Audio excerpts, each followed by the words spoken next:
Hi, I'm Father Louis Morrone, Provincial for the Friars of the Province of St. Albert the Great. Welcome to a word of hope for this last week in Ordinary Time, Monday, November 24th.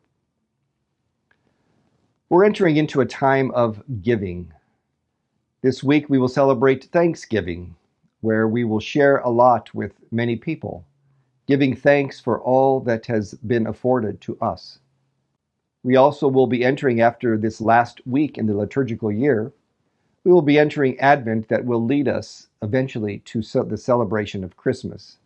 We know that that is a season also of giving, not only giving of our resources and that which we have to share, but we give of our time and our talents to those who truly need it as we look around and as we notice those people in our lives, in our world, our communities, that are maybe not as well off as we are, that might need our help in some way.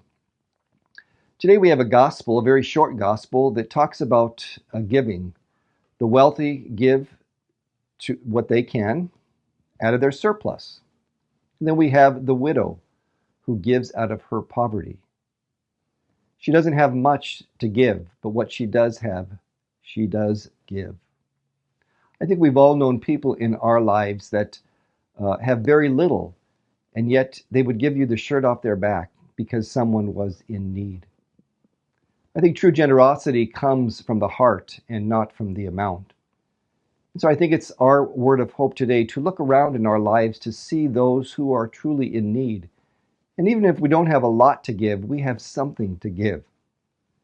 Maybe we have a lot to give, and so we're expected to give even more. So, my friends, as we look at this word of hope for our lives, we look deep into our own hearts and the generosity that we are called to be about in our Christian journey, and we give what we can to those in need. Thank you, and thank you for joining us. God bless.